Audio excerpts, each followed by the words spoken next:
Hello, I'm Doug Doherty with Hamilton Flourishing, a new organization in Chattanooga which is exploring the civic life of the city and what it's like to talk about civic virtues and good things about the Chattanooga area, to encourage good things and to try to point out when there are things that are not according to conservative principles that are hurting the county. And so we'll call it Hamilton Flourishing. We want to see the whole community flourish.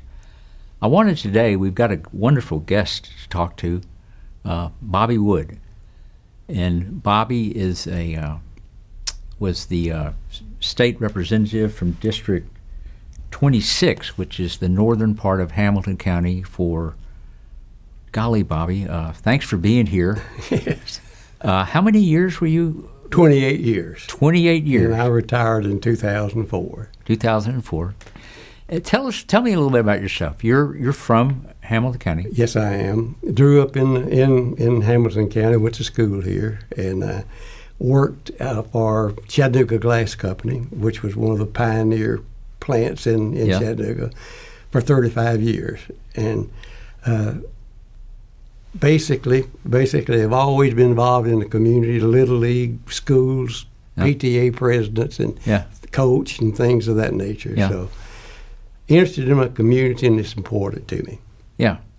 Now, there's did you get in the insurance business for a while? Yes. When Chattanooga Glass closed down, then, and I and Bill Bennett went together. Combustion was phasing out. Chattanooga Glass was phasing out. So we came together we were both offered jobs in Connecticut and Pennsylvania, but we didn't want to leave Hamilton County. So we got together and asked what could we do to stay here and work and maybe use name recognition that we have in the community. So we together opened up an insurance agency, and it's still going. In fact, when Bill went full-time into political office, I took over the company, and now I've turned it over to my son and daughter-in-law. Right. I know your son. He's a great guy. Yes. And I haven't seen him in a few years, but say hi to him when you. I will. Well, the reason I wanted to ask, I came here today, the purpose of the program today is to talk about the emergence of conservative thought and conservative leadership in Hamilton County, at least in the I guess we'd call the modern era. And you were right in the middle of that. And can you describe this, starting in about 1976, somewhere around there? Yes, what that's when I happened? started. Yeah. Can you describe what happened? Yes, in 1976, we could use the local level, I guess, to start with, to show the state and condition of our politics. Back then, it was assumed that if you were to win an office, you had to run as a Democrat, because it was heavily controlled by them at that time. In Hamilton County? In Hamilton County, okay. Yes. And when I was elected, there was one Republican on the Hamilton County Commission. In fact, he came in after I was elected because I succeeded him in the legislature, Claude Ramsey. He was 1 out of 9. And after that, then, one by one, different people, men of integrity and women of integrity and proven experience and ability, began to come up and run as Republicans. And I think the breaking, and when we were putting it on a statewide level, when I went into the legislature, we had 9 out of 33 senators that were Republicans. 9 out of 33? 9 out of 33, and 31 House members out of 99 was all that we had. And in 28 years we gained, but we were unable to break that until I think that the people began to see that their party was failing them, the Democratic Party. Right.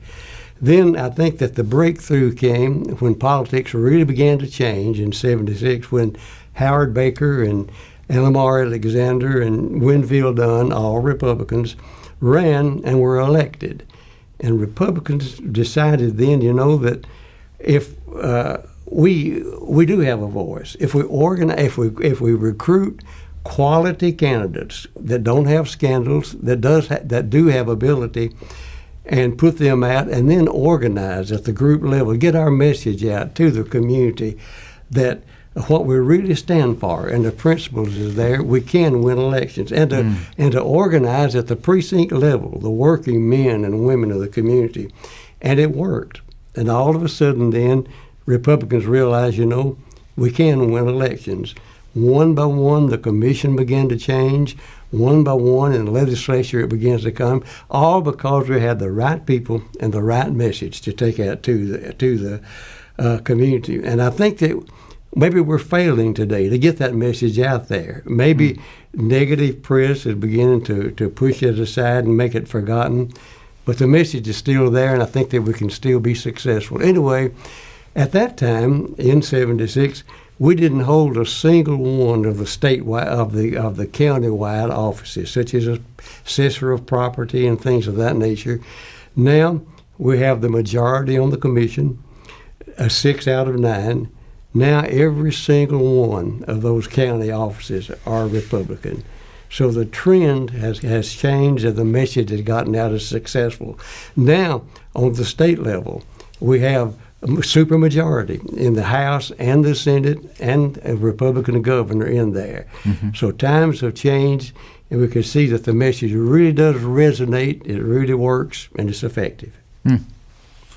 There's two, as you're telling that story, it occurs to me that two things have happened. One is Tennessee, in my mind, is a middle right sort of state. I mean, it's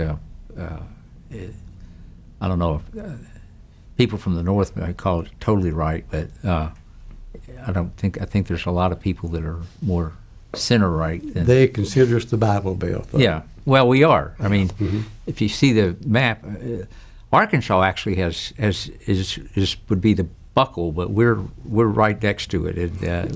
One of the notches. One of the notches. We are. Well, Varna, the surveyors, has done stuff. It says that Chattanoogans are in Hamilton County is the most Bible reading county in America, and they've done that 2 or 3 times. That we have a strong awareness of the Bible, and I think that affected things. At the same time, the conservatives were articulating a message. I think the other side, the liberal message, was getting more strident and over the years, and kind of moving away from the common man. And at least that's in my mind of it. I mean, my thoughts on this sort of thing really only go back to the '70s, and So anyway, tell me, these guys and women who were running back then, what do you think distinguished them? I mean, what made them stand out? They were known in the community. They had character, and they weren't stained by terrible mistakes of the past, and they had capabilities. And I guess you could trace back through there. Carl Ramsey was a dirt farmer, a strawberry farmer, and when he came up, and then Bill Bennett was always involved in the community. In fact, we were neighbors at that time, and a community worker, supportive of. We built together the Hillcrest Elementary Ball program. Had 600 kids in it at one time, and bought gloves and uniforms for all of the Bonnie Oaks students to have them in there at that time. Harold Coker, a successful businessman. All were Christians, all were involved in the community and in their churches, and that backbone, I think.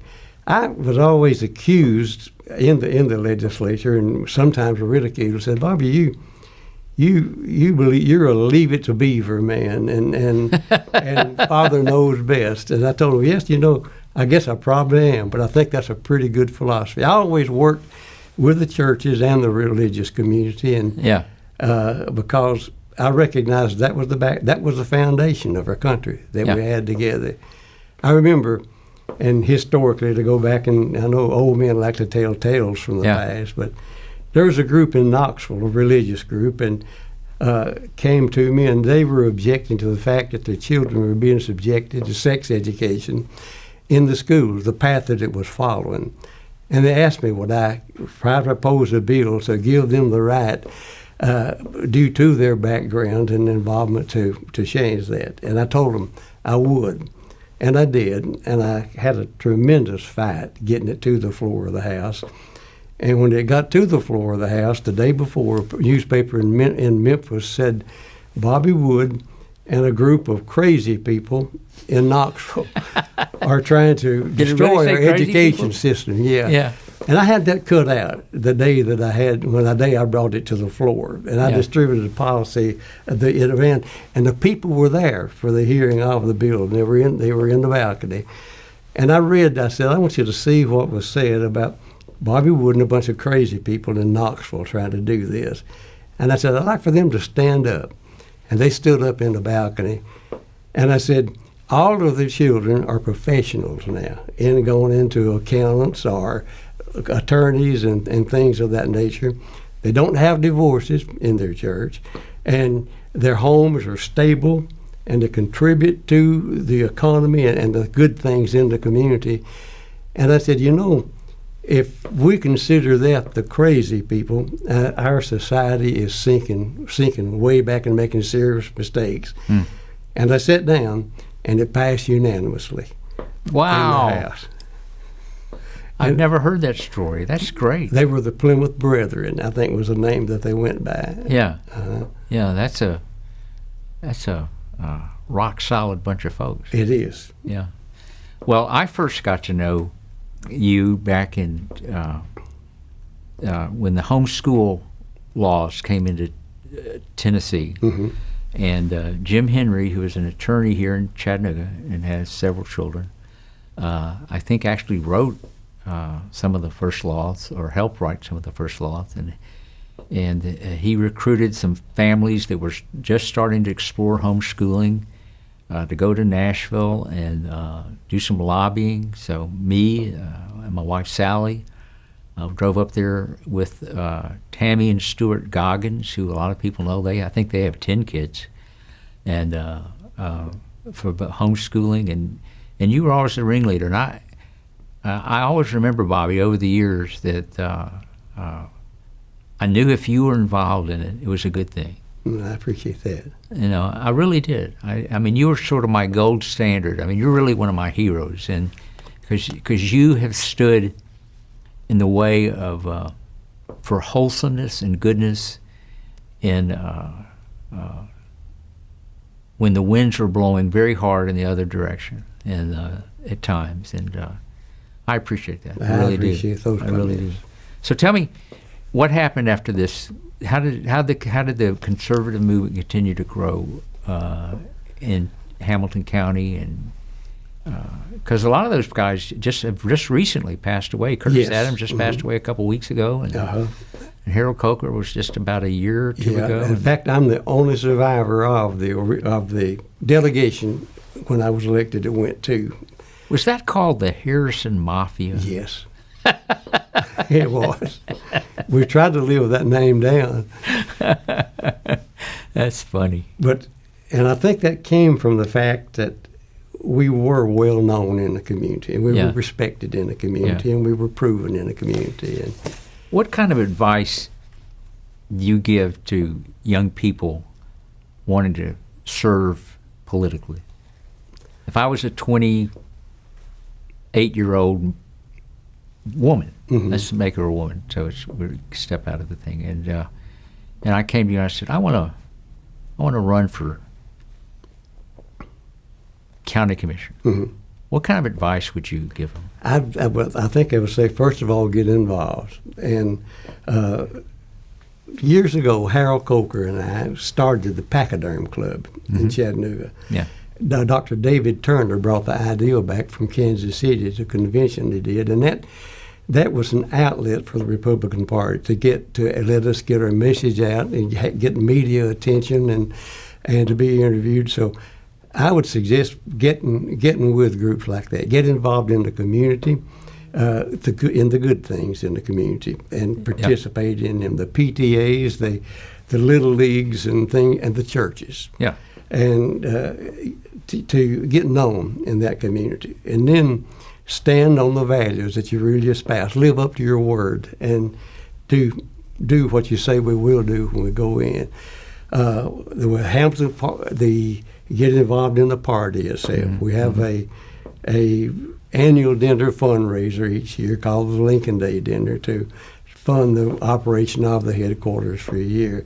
I was chairman for 2 years of the party and served that hardest job I've ever had. Was it really? Yeah, it really was. To pull everything together, and it was at a time that I think that the message was beginning to get out, but it was hindered some, and we were a little bit fractured as a party. I was able to bring us all back together again, get us financially stable and working, and the elections really did begin to take place then. So, get involved, and to have a firm commitment, be willing to sacrifice time and effort to go out to do these things, and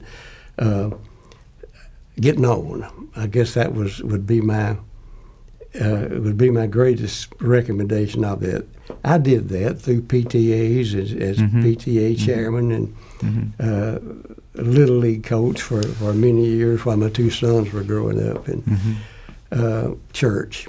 Yeah. Always involved in my church, and I have a picture of when I was a member of the Woodmore Church, and we sold our church and began to purchase property over in Ottawa and opened up a church called, my wife, that's no longer alive, named the church Mountain Meadows. They had a problem with that later on when they got a website, and when they put Mountain Meadows on that website, then the picture of a Mormon massacre of religious settlers moving through. So they had to take it down and get away from that name. But the church has grown tremendously. Yeah. Now I'm a member of the Ottawa Church, a small country type old-fashioned church, and that my wife, 21 years now, was going to, and I continue to go with her. Yeah. Well, I mean, like I say, you've always been, and I'm thinking about something else too. I've been very involved over the years in the pro-life movement, and I remember you always were receptive to things that we would try to do, and we couldn't move much in the state legislature. Seemed like it was always a tough thing to sell, and but you were always helpful with that, and so I mean, I just had a lot of respect for you. I wanted to mention something that you brought with you, and that we're going to put on our website at hamiltonflourishing.org. It's called The Republican Philosophy, and this is something I think that the local party adopted. Is that right? It is, and it's something that that's the message that we need to get at, the principles we stand on. And my greatest fear of endangerment is, as a Republican Party, that we always want to. One of the weaknesses, I think, of politicians is we're always reaching for that brass ring of re-election and higher office. I think that our philosophy should be that when we're elected to office, do the best that we can in the position that we're in, and then to build from there. And I don't think that we can afford to do that. The Republicans, I think that we've got to stress patriotism, values that we stand on, that the country was built on, get that message out, live that message, and make other people aware of it. And I think that was one of the failures of the Democratic Party, that they seemed to abandon those issues and switched over to more of a socialist type of an offering. And we can't fall into that trap as Republicans. We've got to stand on the foundation that we've built. Amen. What do you think are some of the key, just off the top of your head, what would be one or two of the top issues that you think need to be addressed from your perspective, statewide or countywide now? I mean, what are some things that you think about, or there's some good old-fashioned conservative? I think that we've got to, we can't let ourselves be led into hatred. And I think the opposition party has done that. And they've forgotten, we'll hold hearings to pull down the sitting presidents that we have there at that time. They've gotten away from working and building. When I was elected in the legislature, the Democrats and Republicans worked more closely together. And I guess one of the most conservative governors that we had in the past was Ned McWhirter. He was a fiscal conservative and had an open door, and he was willing to listen to Republicans. And if they had ideas that would work and were needed, he was willing to accept them. And I think we can't lose that. We've got to be builders and not. Do you remember? This is a different question. I'm sorry. Go ahead and finish your thought. That's it. We've got to be builders rather than tearing down. What did you do in your first election in 1976? I mean, what were the political sides of? The campaigning side. What did you do? I came out and ran and presented myself as a man of the people. Yeah. And I know my name was not. I had 3 opponents in the primary in that race. Yeah. And in fact, in my time in the legislature and in politics, I've run and won 25 campaigns, probably more than any other elected official in Tennessee, I would imagine. Wow. But I never got away from the grassroots emphasis for the people, listening to them, getting involved. And I would mail out a questionnaire every year. What are you? Really? Yes. What are you interested in? Was it to a sample group, or was it to your whole constituency? To the whole constituency. I'd mail that out to them. Wow. I stayed in touch with the schools and wrote a letter to every graduating senior in high school, letting them know that their community was behind them and the opportunity was out there for them to contribute. And that was the foundation and the basis that I ran on the first time, and I tried to stick with it. Did you do a lot of door-to-door stuff? I went door-to-door. That was my campaign. I didn't have the money. Now a legislative race would probably cost $100,000, and that would be a small race. First one I ran, I was able to raise $20,000. So that's a lot of money in 1976. $20,000 is a lot of money in '76. It was, yeah. And then I went to the door-to-door and tried to knock on.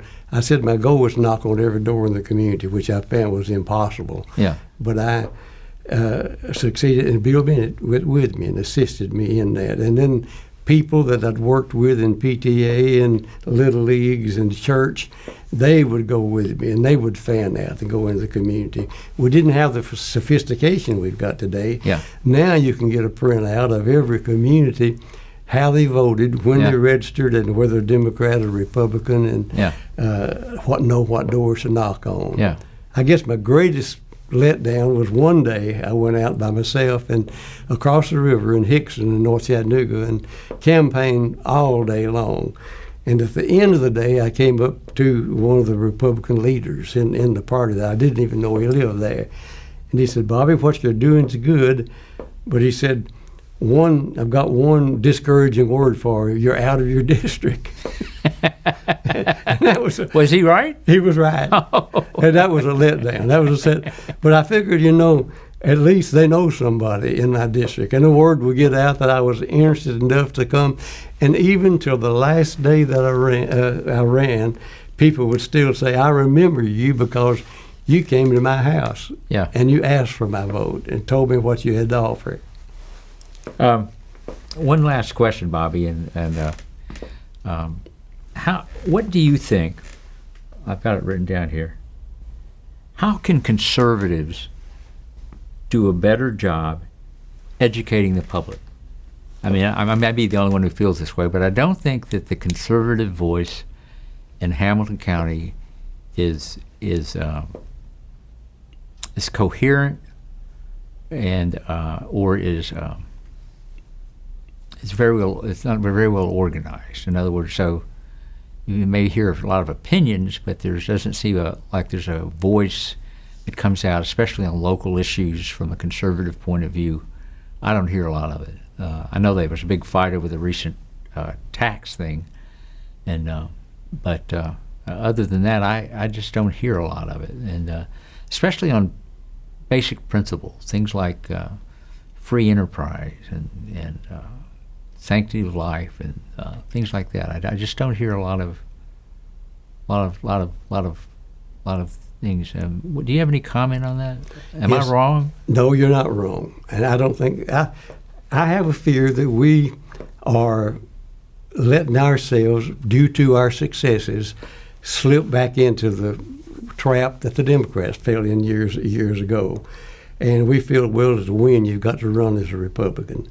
And begin to take that power a little bit too seriously and lose our message, not get it out. Maybe we concentrate so much on protecting our president, promoting him, because he has taken a stand for us, and he has tried to promote things that we have allowed to be pushed into the background. And we've got to do a better message of that. I think we've got to sit down, look at ourselves, and analyze our message and say, what are we going to do about it? When I went to high school, I had to work nights. I ran a service station. So they put me in what was called a diversified occupation class, where you could take all of your required subjects in the morning and then get out at noon and go to work. And I did that, ran a service station. But one thing that teacher, and it was Mr. Gordon Smith, stuck with me was, he said that every day we need to look at ourselves and look at where we are and ask ourselves as a question, what is the best use that I can make of my time right now, not tomorrow or years ahead? And that's always stuck with me, and I've tried to concentrate on that. And somehow I found in my briefcase one day a saying, and I can't remember it verbatim, but that saying was, Lord, I'm committing myself to you this next 24 hours, and I'm surrendering myself to you so that your son can be seen in my life, everything that I'm doing. And I want your will to be done in my every action and in every deed that I do. And I might not understand the outcome of what I'm doing, but I do know that it's right because it's your will, and you've proven for all these years that you love me. And you know, if we could get that philosophy in our politics and in our lives and pull that together, then we will stand for the right. Then we will get that message out of the sanctity of life and of the things that really, really do matter and have been pushed into the background too much. And we've allowed them to be pushed back and sometimes become embarrassed to talk about those Leave It to Beaver and Father Knows Best days. They've got to come back again, and we've got to have that in our society, or else we won't be a society. So that's, I think those I don't know where that message came from that I found in my briefcase, but it resonated with me and kind of condemned me a little bit. What are you doing with your time today? Well, I think you've used your 80-plus years really well, Bobby. And I really appreciate you coming in today and sharing with us. One of the things we're going to do on this program over the next couple of years is kind of explore the growth of conservative ideas in Hamilton County. And we'll reach back into the past and explore some ideas with people of contemporary. And we hope to do this with other folks. And so we have to tell a story. We'll probably have to dig up some historians here and there. And I wish I was doing this when Dr. Livingood was alive. He would have been a great resource for this. And of course, John Wilson may know. You may know some others. I'm trying to think. John, historians I know. He knows a lot of history of Chattanooga. And well, you can't go back much further than me. Oh, well, thanks, Bobby. Thanks for coming by. And we appreciate you and appreciate your service. And